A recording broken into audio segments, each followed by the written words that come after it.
Well, welcome to Hyde Park with the private residence of the Russian ambassador in the shop behind me. I'd imagine it's quite heavily fortified now since the official invasion of Ukraine, that is. So I attended a gathering there on the 12th of June 2015 to be nominated for a Free Speech Award. And of course, that led me into the underground, perhaps more than anything else in actual fact. Well, what can I say? What is done is done. It can't be undone. I was never expecting to be nominated in the way that I was, but I accepted the nomination and I was happy with it, in actual fact. I was also nominated by Leo Deer for a free speech nomination the same year for services to freedom of expression, for having sacrificed my liberty in defense of freedom of speech. But there were some very interesting people at the embassy, obviously. Ambassador's private residence, I should say. One of which was Elizabeth Jones, the UKIP solicitor, the perpetual fawner and groveler around Ambassador Yakovenko.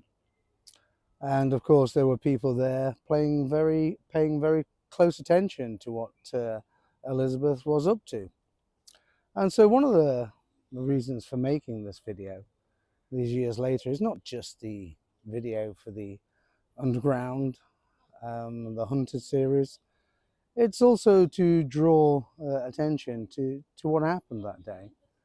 All I can say is that I witnessed Elizabeth Jones glued to the side of Ambassador Yakovenko for a good 50 minutes in the garden of the private residence. I didn't hear what they were saying, obviously, but I was told later that UKIP was trying to secure Russian funding.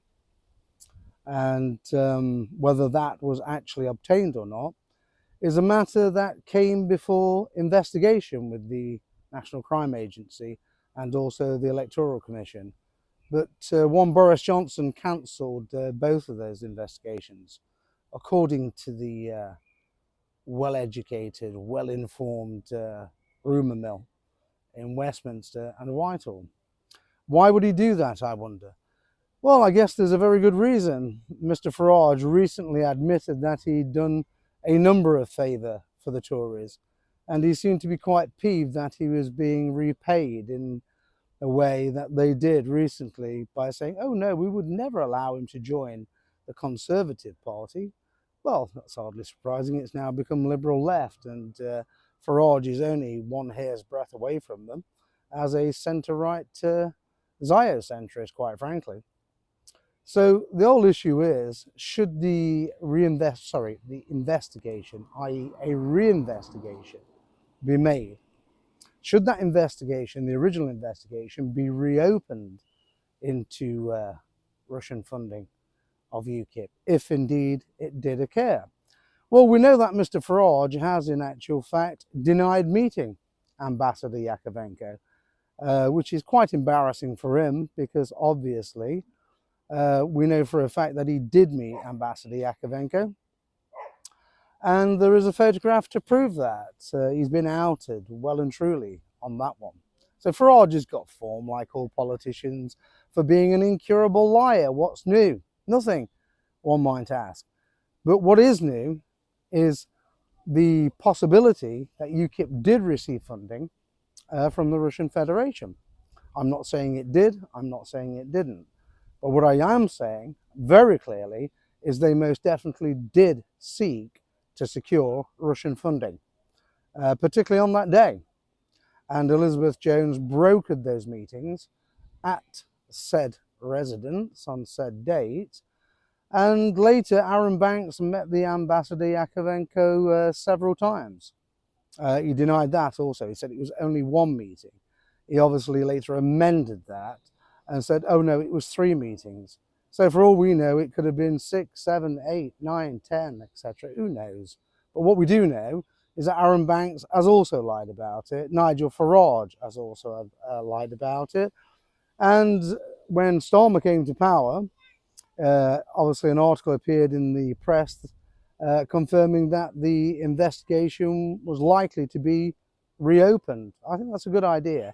It should be, in actual fact, as we need to find out exactly where Aaron Banks obtained that money. And of course, Farage as well. And if UKIP was funded by the Russian Federation, that of course brings into serious doubt their eligibility to continue as a political party now, and also what role that funding may or may not have played in the EUref. I mean, I actually campaigned for Vote Leave, you know, and I was also the CEO of Stronger Out. So before the deluded groupies crank up with their, oh, you're a Remainer or a rejoiner. No, I most definitely am not a rejoiner, and I was not a Remainer either. I campaigned for Brexit from before it was even called Brexit. In actual fact, I became a nationalist in 1989. And one of the things that lured me into nationalism was the campaign against the EEC, which later became the European Union. I was campaigning to get Britain out of the EU before Nigel Farage had even joined an organisation called UKIP, because it hadn't even been formed. What I say is this: if Russian funding was given to UKIP, then of course that is a very serious matter. It should be investigated fully and the appropriate resolve enforced. If they didn't get any funding, well then, they were telling the truth, weren't they? Must be the first time ever, obviously. But I can recount quite clearly what I saw that day. And I have all the evidence to prove that I was there, including a transcript with a Foreign Office civil servant who effectively debriefed me afterwards. So let's see where the investigation goes. And all I would say is to Mr. Farage in particular is, stop lying about meeting Ambassador Yakovenko.